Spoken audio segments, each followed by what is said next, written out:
여러분, 세상을 바꾸는 가장 빠른 방법은 무엇이 있을까요? 그것은 바로 이 생각의 틀, 즉 프레임을 바꾸는 것입니다. 역사가 이것을 증명했는데요. 한때는 이 동양의 문명이 서양보다 앞선 적이 있었습니다. 그런데 어느 순간 역전을 당했는데 이 결정적인 역전의 차이가 무엇이었을까요? 그것은 바로 중국이 5,000km에 달하는 만리장성을 쌓았을 때 이 로마는 15만 km에 해당하는 도로를 만들었다는 것입니다. 성을 쌓은 것과 도로를 만든 이 결정적 차이가 역전을 가져왔는데요. 그렇다면 성을 만든 사람들과 도로를 만든 사람들의 그 차이는 어디서 왔을까요? 성을 쌓은 중국은 자신들을 보호하고 분리한다는 이 프레임에 세상을 바라보다가 갇혔지만, 그러나 도로를 만든 로마는 연결하고 전 세계를 통합한다는 이 프레임이 동서양의 역사를 바꾸는 계기가 되었다는 것입니다. 이것을 우리는 관점의 차이라고 말합니다. 한마디로 관점의 힘이라는 것입니다. 그렇습니다. 오늘 우리의 문제도 마찬가지입니다. 우리 앞에 놓여 있는 이 문제, 이 상황 자체의 문제가 아니라 그것을 바라보는 여러분의 프레임, 이 프레임이 문제라는 것입니다. 간단히 예를 들자면, 제가 왜 안경을 썼냐면, 여러분 둘 중에 하나죠. 안 보였으니까 또 잘 보이기 위해서.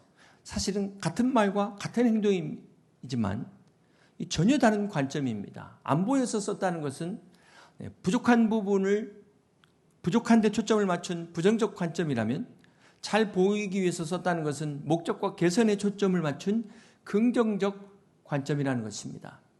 이처럼 우리가 어떻게 사물을 바라보고 우리의 인생을 바라보느냐에 따라서 우리의 생각과 또 우리 인생이 바뀌어집니다. 그런데 이러한 관점을 한 번 더 이 프레임을 바꾸는 것을 리프레이밍이라고 말합니다. 중요한 것은 이렇게 새로운 시각을 갖는 게 내가 똑똑해서 잘나서 천재라서가 아니라 한 번 더 생각해 보는 데서 시작된다. 기존의 어떤 이러한 시각에 만족하지 않고 머무르지 않고 또 다른 관점을 찾으려는 노력이 바로 이 프레임의 전환이라는 것입니다. 오늘 본문도 우리가 잘 아는 말씀이지만 우리가 새로운 시각에서 다른 프레임을 가지고 하나님의 말씀의 은혜를 나누려고 합니다. 오늘 본문은 누가복음 10장에 선한 사마리아인의 비유라는 아주 유명한, 여러분 너무도 잘 아시는 말씀이기도 합니다. 여러분의 성경에는 오늘 본문에 어떤 제목이 붙어 있습니까? 제 성경에는 자비를 베푼 사마리아 사람, 이런 소제목이 붙어 있습니다. 어떤 분에게는 선한 사마리아인이라는 소제목이 붙어 있을 것입니다. 사실 원래 성경에는, 원문에는 이러한 소제목이 없습니다. 그런데 후대 사람들이 이 성경을 잘 이해할 수 있도록 하기 위해서 소제목을 붙여놨습니다. 이제 그러다 보니까 우리가 이 내용을 빨리 습득하는 장점이 있지만 단점은 여기에 대한 선입견을 갖게 된다는 것입니다. 우리가 선한 사마리아인이다 라고 이미 그런 전제를 갖고 이 말씀을 보는 순간 우리의 모든 시선과 관심은 이 사마리아인에게 꽂혀 있습니다. 자연스럽게 저는 선한 사마리아인이 되어야 되겠다, 이 틀 안에 갇히는 선입견을 갖게 된다는 것입니다. 물론 우리가 착하게 살고 이웃을 돕는 것이 틀린 것은 아닙니다. 그런데 이렇게 성경을 보는 순간 복음은 사라지고 율법만 남게 된다는 것입니다. 근데 그 결과 어떻게 될까요? 나는 왜 저렇게 못 살지? 이런 의무감과 죄책감의 무거운 짐을 더 얹게 된다는 것입니다. 과연 이것이 주님께서 이 비유를 통해 우리에게 주시고자 하는 메시지였을까? 이 시간 우리가 영적인 눈을 뜨시고 오늘 본문 안에 담겨있는 복음의 비밀을 깨닫는 저와 여러분 되시기를 주님의 이름으로 축복합니다. 오늘 본문에 보면 어느 날 한 율법 교사가 주님 앞에 나와서 선생님, 내가 무엇을 하여야 영생을 얻으리까 하고 질문을 합니다. 얼핏 보면 이 질문이 정말 진실한 구도자의 질문 같지만 성경은 이 율법 교사의 그 질문의 의도를 밝히고 있습니다. 25절입니다. 교사가 일어나 예수를 시험하여, 자, 이 사람이 진정으로 진리를 알기 위해서 배우려고 온 사람이 아니고 예수님을 시험하려고 함정에 빠뜨리려고 온 사람이라는 것을 성경은 이야기합니다. 어쩌면 율법 교사들을 대표로 해가지고 뽑혀서 파견된 사람일 수도 있을 것입니다. 자, 이 사람의 첫 번째 질문이 내가 무엇을 하여야 영생을 얻으리까? 이 질문 안에 잘 보시면 교만이 숨겨져 있어요. 내가 무엇을 하여야라는 이 단어, 이 표현 속에 자신의 행위와 노력으로 영생을 얻어보겠다는 이 사람의 믿음이 들어있다는 것입니다. 이것을 우리가 행위구원론이라고 말하잖아요. 자기의 행위로 구원을 얻겠다는 이 율법사에게 주님은 그가 잘한다고 자부하는 이 율법으로 되레 부르십니다. 26절입니다. 예수께서 이르시되 율법에 무엇이라 기록되었으며 내가 어떻게 읽느냐. 이때 이 율법교사가 망설임 없이 자신 있게 대답하여 이르되 내 마음을 다하며 목숨을 다하며 힘을 다하며 뜻을 다하여 주 너의 하나님을 사랑하고 또한 내 이웃을 내 자신같이 사랑하라 하였나이다. 여러분, 이 대답이 쉬운 게 아니에요. 우리는 답을 딱 아니까 쉽지만 이 많은 율법 중에 딱 이거 한 구절 뽑는다는 게 결코 쉬운 게 아닙니다. 이 사람은 정말 율법을 잘 아는 똑똑한 사람이었습니다. 주님께서도 이 대답에 대해서 네가 옳다라고 인정하시면서 중요한 말씀을 덧붙이십니다. 28절입니다. 예수께서 이르시되 내 대답이 옳도다. 이를 행하라. 그러면 살리라 하시니. 자, 주님께서 이를 행하라고 말씀하시니까 이 율법사가 다시 또 질문을 합니다. 29절에 그 사람이 자기를 옳게 보이려고 예수께 여짜오되 그러면 내 이웃이 누구니까? 이 두 번째 질문에서도 이 질문의 동기가 순수하지 않은 게 지금 성경에 나타나고 있습니다. 이 사람이 질문을 하는 지금 동기가 뭐예요? 자기를 옳게 보이려고, 자기의 의로움을 드러내려고 질문을 한다는 것입니다. 정말 몰라서 순수하게 배우기 위해서 질문하는 것이 아니라는 것입니다. 이 율법사가 예수님의 칭찬을 받으니까 더 잘 보이려고 그 욕심에 그러면 내 이웃이 누굽니까? 이렇게 질문합니다. 사실 이 사람이 이웃을 몰라서 질문한 것일까요? 이 사람의 속마음을 본다면 자기가 사랑해야 될 이웃의 범위를 지금 제한시키려고 이 질문을 하고 있다는 것입니다. 이 율법교사는 내가 사랑할 수 있는 사람과 사랑할 수 없는 사람을 이미 전제를 딱 가지고 그것을 확인하기 위해서 질문을 하고 있다는 것입니다. 이 당시 유대인들에게 있어서 이웃은 자기 동족이에요. 자기 동족. 심지어 자기 동족이지만 혈통을 섞었다는 이유로 사마리아인들은 개취급하고 이웃에서 완전히 배제시켜버렸습니다. 이 율법교사는 이러한 자신들의 이 해석을 주님 앞에 인정받고 싶어서 이렇게 물었다는 것입니다. 이때 주님께서 대답을 비유로 말씀하세요. 30절입니다. 예수께서 대답하여 이르시되 어떤 사람이 예루살렘에서 여리고로 내려가다가 강도를 만나매 강도들이 그 옷을 벗기고 때려 거의 죽은 것을 버리고 갔더라. 어떤 사람이 예루살렘에서 여리고로 내려가다가 강도를 만났다. 그런데 지형적으로 보면 해발 800m하고 예루살렘보다 250m 아래 낮은 25km 여리고로 가는 길, 이게 아주 험중한 그런 길이라고 합니다. 이 꼬불꼬불한 길, 우리로 말하면은 새벽 2시에 핸드폰 배터리가 나갔는데 가로등은 없고 CC도 없는 그 깜깜한 길을 혼자 가야 될 때의 그 두려움, 그런 무서운 길을 가다가 이 사람이 거기서 강도를 만나 쓰러져 버린 겁니다. 이때 마침 제사장 하나가 그 길로 가다가 그 사람을 보고 그냥 지나쳐 버립니다. 레위인도 마찬가지 그냥 지나쳐 버립니다. 여러분, 이 당시 제사장과 유대인은 유대교 최고의 종교 지도자들입니다. 이 사람들은 하나님의 율법을 가르치는 사람들이에요. 하나님의 사랑으로 섬기는 사람들입니다. 그런데 이들이 죽어가는 사람을 보고 그냥 외면했다는 겁니다. 저는 여기에 반드시 이유가 있었을 것이다 생각해요. 어쩌면 지금 제사를 지내러 가는데 시간은 촉박하고 이 제사 율법에 부정한 시신의 손을 대면 제사를 집행할 수가 없거든요. 그런 이유에서였는지 이 사람을 그냥 보고 외면하고 지나갔다는 것입니다. 자, 그런데 어떤 사마리아인이 이 사람을 보고 불쌍히 여겨서 돌보아 준 것입니다. 여기서 우리가 사마리아인은 유대인들이 볼 때 어떤 사람이라고 그랬죠? 멸시와 천대를 받는, 같은 동족임에도 그렇게 조롱받는, 혼혈족으로 인해서 차별을 받는 사람들이었습니다. 심지어 유대인들이 사마리아 땅은 아예 더럽다고 돌아서 갈 정도로, 가까운 길 놔두고도 삥 돌아갈 정도로 차별을 했던 이 사마리아인이 이 강도 만난 자를 도왔다는 것입니다.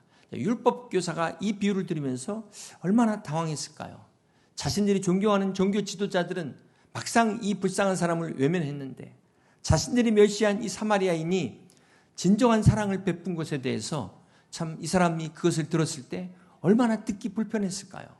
얼마나 듣기 거북했을까요? 네. 주님께서 이 비유를 마치신 후에 결정적으로 질문을 하십니다.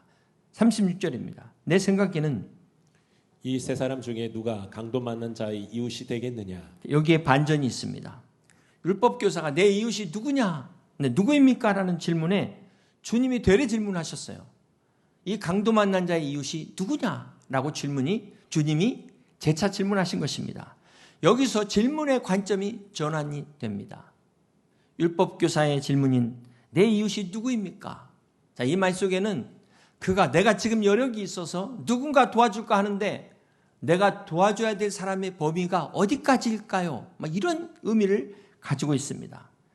마치 이제 구호품을 들고 있는 사람이 이 구호품을 누구에게 어디 선까지 나눠줘야 될까요? 이런 것을 묻는 것과 같은 질문입니다. 자, 그런데 이 율법사의 질문을 주님이 바꿔버리셨어요.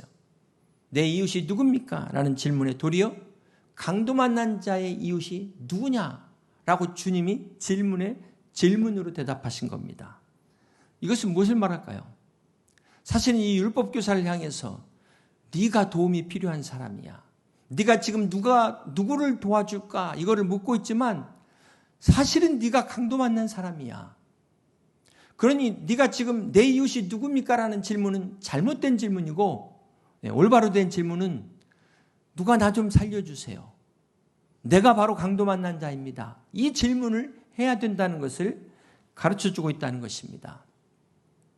여러분, 예수님께서 율법교사에게 이것을 깨닫기 위해서 질문하십니다. 이 율법교사는 자신이 아주 어렵다고 착각했어요. 자신은 선한 일을 할 수 있는 능력이 있다고 그렇게 생각을 한 것입니다. 내가 누군가 도와줄 수 있는 사람이야. 나는 하나님을 사랑하고 이웃을 사랑할 수 있는 그런 사람이야. 그렇게 이야기하고 있지만 주님은 사실은 정반대로 이야기하고 있습니다. 그 사람은 영적으로 죽어있는 상태였어요. 사실은 너는 하나님을 사랑할 능력이 없는 상태다. 네 스스로는 하나님 앞에 나올 수 없는 자라는 것을 주님은 깨닫기를 원했던 것입니다. 자기 힘으로 아무것도 할 수 없는 절박한 처지임을 깨닫기를 원하셨다는 것입니다. 사랑하는 성도 여러분, 주님께서 이 율법 교사에게 하신 그 말씀은 마치 선생님이 내가 누구를 가르칠까요? 하는데 그 선생님한테 선생님은 배워야 됩니다. 이런 말과 같다는 거예요. 이게 얼마나 자존심 상하고 충격적인 이야기겠습니까? 자기는 지금 다 뭔가 있다고 생각하는 그 높은 자리에서 있는데 순간 자기를 가장 낮은 자리로 앉혀버린 거예요. 그런데 여러분, 복음은 여기서부터 시작이 됩니다. 사랑하는 성도 여러분, 내가 누구를 도와줄까? 이렇게 생각하는 한 진정한 은혜를 깨달을 수 없습니다. 내가 하나님을 위해 무엇을 할까? 이걸 할까? 저걸 할까? 이렇게 묻고 있는 한 그 사람은 복음을 이해할 수 없습니다. 그러므로 먼저 내가 바로 강도 만난 자였다. 내가 바로 가장 도움이 필요한 사람이었다라는 이것을 깨달을 때 비로소 하나님의 구원의 그 은혜를 깨닫게 되는 것입니다. 하나님의 그 긍휼의 필요성을 깨닫게 되는 것입니다. 아, 은혜가 무엇인가를 진정으로 깨닫게 되는 것입니다. 사랑하는 성도 여러분, 이 율법 교사가 깨달았어야 될 것이 무엇일까요? 이 율법 교사가 정말로 율법을 잘 아는 사람이었다면 이 두 가지를 깨달아야 됩니다. 첫 번째, 로마서 3장 20절입니다. 그러므로 율법의 행위로 그의 앞에 의롭다 하심을 얻을 육체가 없나니 율법으로는 죄를 깨달음이니라. 그렇습니다. 율법으로는 죄를 깨닫는 것입니다. 이것을 깨달아야 됩니다. 두 번째로 깨달아야 될 것이 로마서 7장 18절입니다. 내 속 곧 내 육신에 선한 것이 거하지 아니하는 줄을 아노니 원함은 내게 있으나 선을 행하는 것은 없노라. 그렇습니다. 이 율법을 통해서 내 속 곧 내 육신 안에 선한 것이 없다는 것을 깨달아야 되는 것입니다. 죽었다 깨나도 이 육신으로부터는 선한 것이 나올 수 없음을 깨달아야 됩니다. 여러분, 만약 이 율법교사가 이것을 진정으로 깨달았다면 자신의 한계와 무능을 깨달았을 것입니다. 그리고 정말 예수님께 나와서 엎드려 구했을 것입니다. 사랑하는 성도 여러분, 오늘 우리가 알아야 될 것은 하나님의 구원을 사모하는 마음은 자신감에서 나오는 게 아닙니다. 담대함에서 나오는 것이 아닙니다. 오히려 절망 가운데, 오히려 깊은 좌절 속에서 나오는 것입니다. 그러면 우리가 하나님 앞에 나가기 위해서는 이 신앙의 깊은 좌절을 경험한 자만이 믿음의 깊은 그 은혜를 경험할 수 있다는 사실을 기억하시길 바랍니다. 이 신앙에 누구나 겪는 단계가 있어요. 그래서 내 열심으로 하는 이 신앙은 완전히 신앙의 초보의 단계입니다. 그래서 처음에는 하나님을 만나기 전에는 대부분 I'm somebody. 나는 이래봬도 괜찮은 사람이야. 내가 얼마나 지금까지 열심히 살았는데, 내가 얼마나 성실하게 살았는데, 다 이렇게 목에 힘을 주고 나름대로 살아가고 있는데, 그러다가 예수님을 만나게 되면 어떻게 되죠? 진정한 내 모습을 깨닫게 됩니다. 그 성령 안에서 진정한 나의 모습을 발견하게 되면 어떤 고백이 나옵니까? I'm nobody. 나는 아무것도 아니라는 것. 나는 죄인으로서이다. 자신의 한계를 깨닫게 됩니다. 인간의 죄성을 주님 앞에 깨닫고 고백하게 되는 것입니다. 엎드리게 되는 것입니다. 이것이 신앙의 믿음으로 들어가는 단계예요. 여러분, 우리 하나님은 에브리바디를 통해서 일하시지 않습니다. 또 내가 뭔가 할 수 있다고 자신 갖고 있는 썸바디를 통해서도 일하지 않으십니다. 오히려 나는 아무것도 할 수 없습니다. 자신의 연약함을 인정하고 자기의 모든 것을 내려놓는 이 노바디를 통해서 주님은 오늘 또 역사하십니다. 그러면 여러분, 썸바디보다 더 강한 것이 노바디다. 왜냐하면 이 노바디 뒤에는 내게 능력 주신 자 안에서 모든 것을 할 수 있는 하나님이 함께 하신다는 사실을 기억하시길 바랍니다. 그러므로 사랑하는 성도 여러분, 이 율법 교사가 깨달아야 하는 것은 강도 만난 자가 다른 사람이 아니라 바로 나 자신이었음을 깨달아야 하는 것입니다. 주님, 제가 바로 강도 만난 자였습니다. 나를 고쳐주세요. 나를 살려주세요. 그랬다면 그의 인생이 완전히 바뀌었을 것입니다. 그가 주님을 통하여 진정한 복음의 은혜를 누리게 되었을 것입니다. 사랑하는 성도 여러분, 에베소서 2장 1절에 그는 허물과 죄로 죽었던 너희를 살리셨다 그랬어요. 인간은 죄로 인해서 완전히 죽었다고 성경은 선포하고 있습니다. 우리 스스로 아무것도 할 수 없는, 손 하나 까딱할 수 없는 절망적인 상태가 죄로 인해서 강도를 만난 우리의 모습이라는 것입니다. 그런데 문제는 지금 자기가 강도를 만난 것도 모른다는 거예요. 강도를 만나갖고 겁안 죽게 된 것도 모른다는 것입니다. 여러분, 꼭 총을 들고 칼을 들어야만 강도입니까? 질병의 강도를 만나게 되면 어느 날 이 육신의 건강을 하루아침에 빼앗길 수가 있는 거예요. 여러분, 우리가 원치 않는 사고를 당하다 보면 내 행복을 빼앗길 수 있다는 것입니다. 강도가 꼭 눈에 보이는 사람만 강도가 아니라는 것입니다. 이념의 강도를 만날 수도 있고요. 여러분, 가치관의 강도를 만날 수도 있습니다. 이 세상이 전부야, 돈이 전부야, 성공이 전부야라는 강도를 만날 수도 있는 것입니다. 이런 강도를 만나다 보면은 우리 믿음의 강도를 만날 수도 있어요. 여러분, 누가 지금 신앙생활 잘하고 있는 여러분의 믿음을 빼앗아 갔습니까? 한번 생각해 보세요. 그렇게 말씀을 잘 듣던 하나님의 말씀의 귀를 누가 막았습니까? 누가 이렇게 앞에서 말씀을 사모하던 여러분을 자꾸 뒤로 가게 만듭니까? 그게 강도라는 거예요. 이처럼 죄라는 강도를 만나면 하나님과의 관계가 깨집니다. 그러면 평화가 깨지는 것입니다. 이 마귀라는 강도가 때로는 가까운 사람들을 통해서 우리의 사상을 바꾸고 생각을 바꾸고 영혼을 병들게 만들고 믿음을 잃어버리게 만듭니다. 더 큰 문제는 그러고도 깨닫지 못하게 하는 것. 그래서 우리가 깨어 있어야 되는 것입니다. 지난달이죠. 올해 9월에 목회데이터 연구소에서 최근 3년간 분석한 연구를 발표를 했습니다. 아마도 내년도 2026년도 그 책에 나오는 것으로 알고 있는데요. 지금 현재 우리나라 유튜브 채널 중에 무당 관련 채널이 1364개랍니다. 그리고 사주 보는 채널이 673개, 타로점 보는 채널은 1641개라고 합니다. 여러분, 우리나라 개신교 통틀어서 한국의 교회, 이 목사님들의 수가 몇 명인지 아세요? 목사님들 많다 그러는데 10만 명입니다. 10만 명 넘는 숫자. 그런데 우리나라에 지금 무당의 숫자, 직업적으로 돈을 버는 무속인 숫자는 몇 명일까요? 이 통계에 하면 80만 명이 넘는다고 합니다. 네, 엄청난 숫자예요. 목회자가 결코 많은 게 아닙니다. 그렇다면 일반인 중에 이 무속을 이용한 사람은 얼마나 될까요? 자료에 보니까 48%, 절반이 다 한 번은 이 무속에 연관이 있었다. 자, 재밌는 것은 그렇다면 기독교인은 얼마나 될까? 20%랍니다. 저는 이 안에 한 명도 없기를 바랍니다. 통계에 의하면 기독교인 5명 중 1명은 점집을 찾고 사주를 본다고 합니다. 이 데이터에 보니까 무속을 찾는 사람들의 이유를 물어보니까 마음의 평안을 준대요. 근데 여러분, 기독교 종교를 갖는 사람 이유가 마음의 평안 때문이랍니다. 둘 다 목표가 똑같아요. 무속이나 기독교나 마음의 평안이 똑같습니다. 그런데 무속을 찾는 사람의 두 번째 이유는 즉시성, 바로 답을 준대요. 무당이 그 자리에서 바로 답을 준답니다. 네. 답답하고 급할 때 교회 와서 기도하면 하나님의 응답은 바로 들리는 것 같지 않는데 무당은 가서 바로 답을 주니까 거기에 더 빠져버린다는 거예요. 그렇다고 여러분 절대로 점집에 가시면 안 됩니다. 돈만 깨지는 거예요.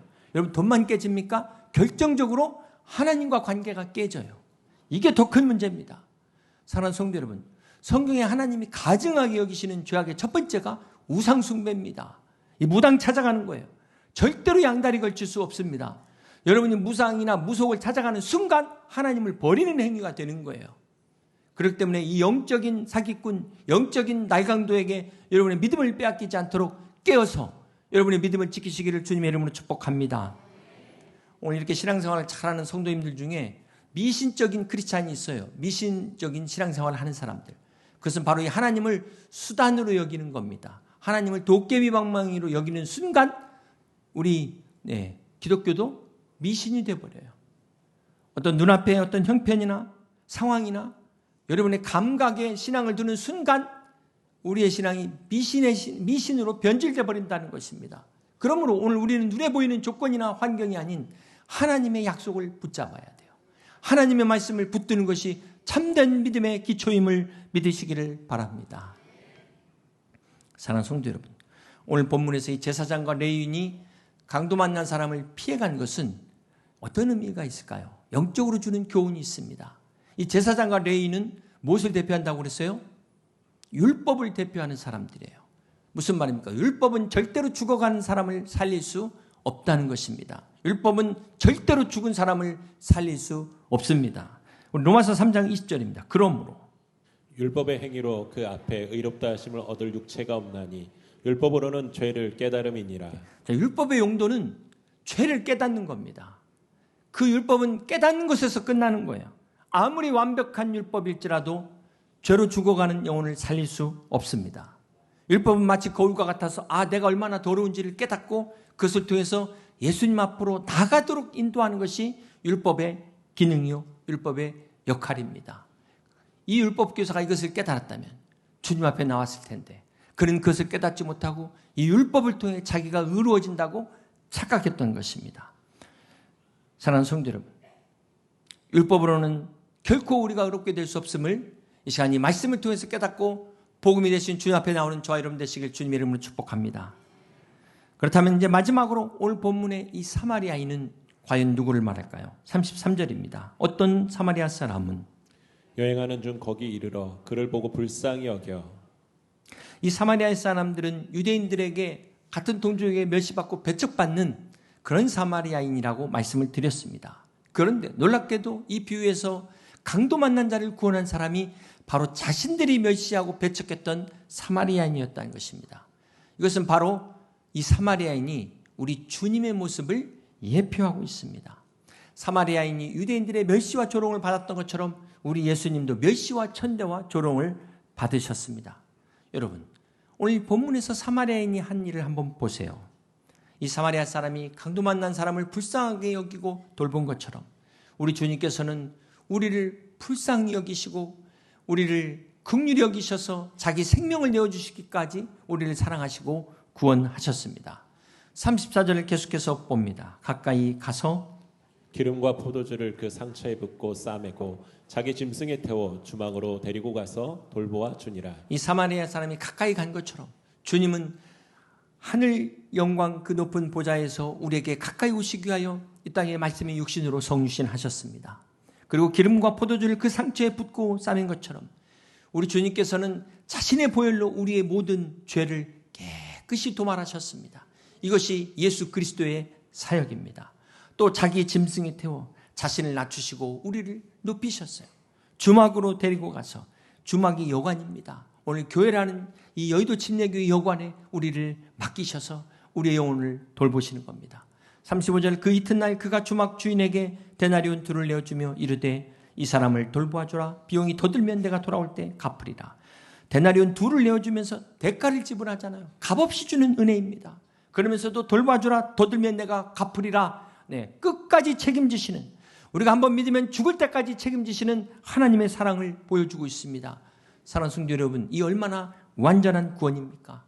로마서 3장 21절은 율법 외에 나타난 하나님의 한 의 그리스도라고 말하고 있습니다. 이것은 바로 율법이 줄 수 없는 율법 밖에서 은혜로 오신 예수 그리스도만이 우리의 유일한 구원자요 진정한 구원자이심을 믿으시기를 바랍니다.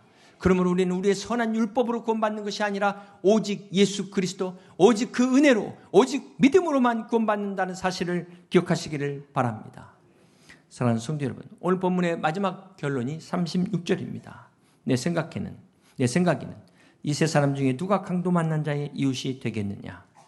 이르되 자비를 베푼 자니이다. 예수께서 이르시되 가서 너도 이와 같이 하라 하시니라. 자, 이렇게 비유가 끝나다 보니까 가서 너도 이와 같이 하라가 이 비유의 결론이라고 생각을 합니다. 여러분 한번 생각해 보세요. 영혼이 죽어가지고 지금 강도를 만나가지고 영혼이 죽은 이 사람에게 가서 너도 선한 사마리아인처럼 살아라. 이게 말이 될까요? 이게 앞뒤가 맞습니까? 많은 사람이 성경을 읽으면서 지금 자신이 강도 만난 자인 것을 깨닫지 못하면서 가서 이와 같이 하라니까 열심히 선한 사마리아인처럼 되려고 한다는 게 문제라는 겁니다. 이 말씀의 진정한 의미는 더 이상 율법에 매여 절망하지 말라는 거예요. 구원이 없는 율법 열심히 지켜봐야 그것은 우리를 구원할 수 없는 것입니다. 율법 외에 나타나신 참된 의 되신 예수 그리스도를 너의 이웃으로 삼으라. 너의 구주로 삼으라는 것입니다. 그래서 네가 가서 먼저 치료를 받으라는 거예요. 오늘 저와 여러분이 강도 만난 자임을 인정하고 주님 앞에 나오시기를 주님의 이름으로 축복합니다. 사랑하는 성도 여러분, 우리가 이 본문을 보면서 지금까지 진짜 주인공을 놓치고 있지는 않으셨습니까? 이 사마리아인의 선한 행위만 생각하느라 정작 강도 만난 자를 놓치지 않으셨습니까? 어떻게 하면 우리가 이 선을 쌓을 것인가, 칭찬받을 것인가 이것만 생각하다 이 안에 감춰진 복음의 능력을 잃어버리지는 않으셨습니까? 우리 모두는 강도 만난 자와 같습니다. 죄로 인해 스스로 일어날 수 없는, 내 자신 하나도 구원할 수 없는 절망적인 상태에 있었습니다. 그 상태에서 아무리 내가 열심히, 아무리 금식하며 도덕적으로 완벽하다 할지라도 그럴 수도 없지만 우리 스스로를 구원에 이를 수 없다는 것입니다. 그럼에도 불구하고 감사한 것은 참된 선한 사마리아인 되신 예수님께서 우리를 불쌍히 여기셔서 우리를 지나치지 않으시고 우리를 찾아오셔서 우리를 구원하셨다는 것입니다. 이것이 바로 복음입니다. 그러므로 사랑하는 성도 여러분, 중요한 것은 우리가 다른 사람을 돕기 전에, 가서 이와 같이 행하기 전에 먼저 내가 치료를 받아야 됩니다. 먼저 내가 구원을 받아야 됩니다. 그래야 내가 다른 사람을 도울 수 있지 않겠습니까? 은혜를 받은 사람이 은혜를 나눠줄 수 있지 않겠습니까? 사랑을 받아보지 못한 사람이 어떻게 사랑할 수 있겠습니까? 그러므로 사랑하는 성도 여러분, 오늘 우리는 이 율법사처럼 누가 내 이웃입니까? 이런 질문을 하지 마셔야 돼요. 잘못된 질문입니다. 제대로 된 질문은 누가 나의 구주이십니까? 이렇게 물어야 되는 것입니다. 바로 예수 그리스도께서 우리의 참된 구주가 되셨습니다. 그래서 주님이 율법의 완성이라고 말씀하셨어요. 이것이 바로 복음의 핵심입니다. 이제 말씀을 정리합니다. 사랑하는 성도 여러분, 서론에 제가 리프레이밍, 이 관점의 전환에 대한 말씀을 드렸습니다. 아들러의 심리학에도 보면 사람은 과거의 경험이 아니라 지금 이 순간을 어떻게 해석하느냐가 그 사람의 미래를 결정한다. 어떤 사람은 과거에 매여가지고 끝나버린 사람이 있는데 이 순간을 어떻게 해석하느냐가 미래를 결정한다는 것입니다. 여러분, 골프에서 가장 중요한 샷은 어떤 샷일까요? 가장 중요한 샷은 2번 샷입니다. 2번. 네. 인생을 골프에 비유한다면 우리 인생의 가장 중요한 순간은 바로 지금입니다. 오늘이에요. 오늘은 나의 남은 날의 바로 첫날입니다. 오늘은 바로 나의 남은 인생의 가장 젊은 날이 오늘입니다. 이 오늘을 가장 보람있게, 가장 행복하게, 가장 의미있게 보내는 여러분 되시기를 주님의 이름으로 축복합니다. 그러기 위해서 오늘 말씀을 새겨 들으시면서 여러분, 지금까지 선한 사마리아인 되기 위해서 혹시 열심히 노력하신 분 계십니까? 나 끊임없이 더 선하게 살아야 돼. 의무감에 짓눌려 계신 분 계십니까? 내 힘으로 하다가 지금 지쳐가지고 좌절하신 분 계십니까? 오늘 이 시간 복음을 듣고 복음 앞에 나오시길 바랍니다. 주님께서 이 선한 사마리아인의 비유를 주신 것은 가서 이렇게 선하게 살으라는 것이 아니라 우리가 바로 강도 만난 자라는 겁니다. 예수님이 우리를 치료하기 위하여 오신 참된 선한 사마리아인이라는 것입니다. 그 주님 앞에, 주님, 내가 바로 강도 만난 자입니다. 나를 고쳐주세요. 나를 살려주세요. 나를 회복시켜주세요. 이 율법교사가 깨닫지 못한, 하지 못한 고백을 이 시간 주님 앞에 드릴 수 있는 여러분 되시기를 주님의 이름으로 축복합니다. 이것이 복음입니다. 복음은 결코 우리가 선해서가 아닙니다. 주님이 선하시기 때문에 복음입니다. 복음은 결코 우리가 의로워서도 아니고 주님이 의로우시기 때문에 복음입니다. 복음은 결코 내가 사랑할 수 있어서가 아니라 주님이 먼저 우리를 사랑하셨기 때문에 은혜로 구원하신 것이 바로 복음입니다. 오늘 이 말씀을 통해서 우리 모두가 자신의 참된 모습을 발견하시고 그리스도 안에 이 깊은 은혜를 깨닫는 여러분 되시기를 주님의 이름으로 축복합니다. 사랑하는 성도 여러분, 오늘 구원받은 우리는 어떻게 살아야 될까요? 이제 다른 강도 만난 자들을 돌봐야 되지 않겠습니까? 네. 하지만 이 또한 우리의 힘으로 하는 것이 아니라 우리를 구원하신 하나님의 사랑에 감사하는 마음으로 해야 될 줄로 믿습니다. 그러므로 바라기는 선한 사마리아인으로 오신 주님을 만나 치유받고 회복되셔서 저 밖에 지금 강도 만나가지고 쓰러져 지쳐서 넘어져 있는 저 영혼들을 주님 앞으로 인도할 수 있는 여러분 다 되시기를 주님의 이름으로 축복합니다. 우리 말씀을 생각하시면서 함께 같이 찬양하고 기도하겠습니다.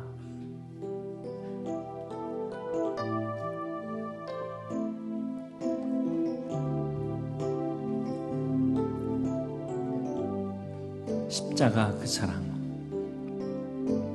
십자가 그 사랑, 멀리 떠나서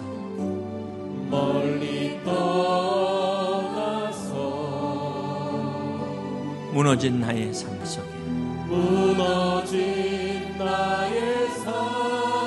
속에 잊혀진 주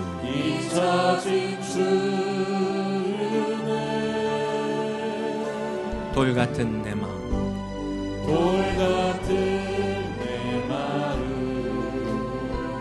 어루만지사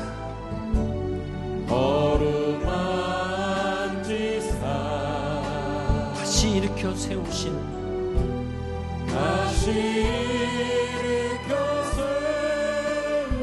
주를 사랑합니다. 주 나를 보호하시고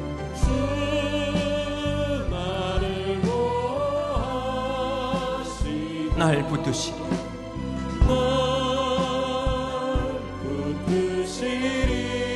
나는 보배롭고 존귀한 주님의 자녀,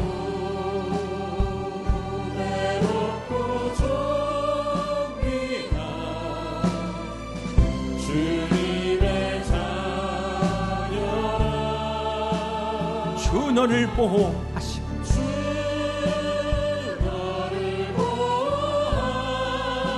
널 붙드시고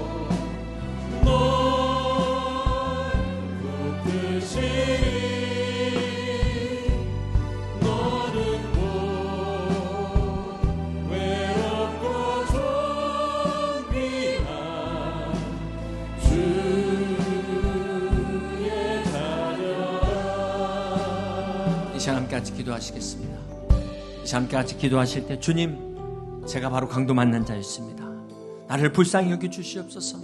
나를 회복시켜 주시옵소서. 살려 주시옵소서.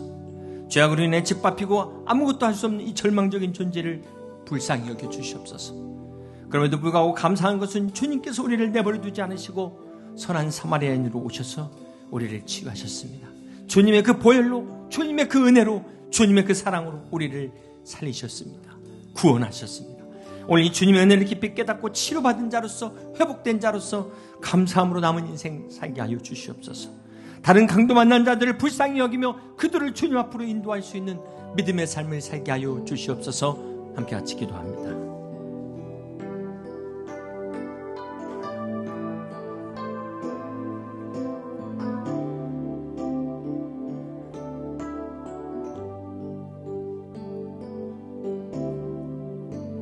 지나간 일들을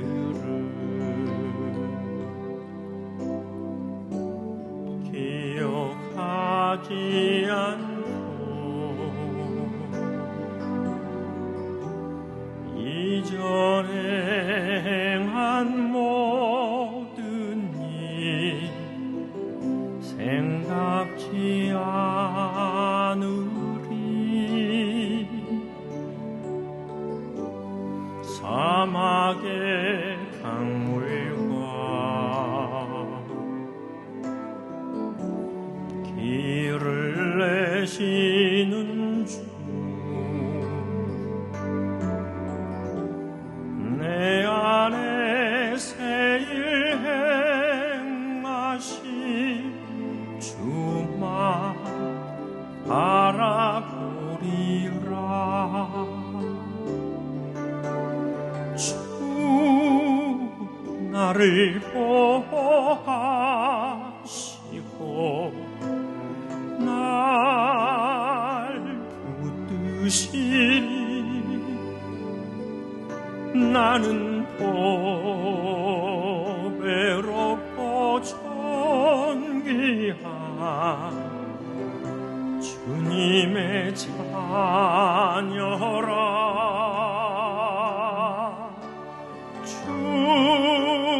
너를 보호하시고 널 붙드시리. 너는 보배롭고 존귀한 주의 자녀라. 다 같이 일어나서 찬양합니다. 지나간 일들을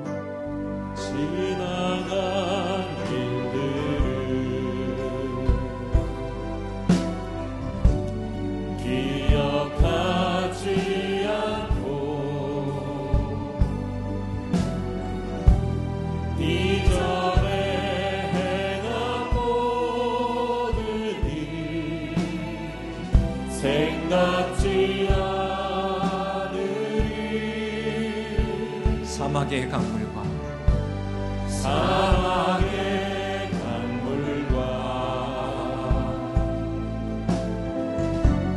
길을 내시는 주, 내 안에 새일 행하신 주만 바라보리라. 내 안에 새일 행하신 주만 알아보리라.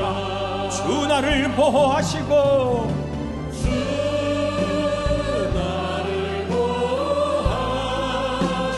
나를 붙드시리.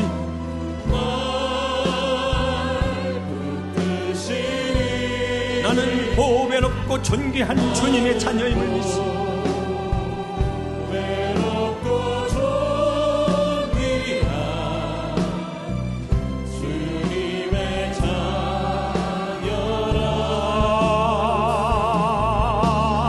주 너를 보호하시고 널 붙드시리. 너는 보배롭고 존귀한 하나님의 자녀라. 할렐루야.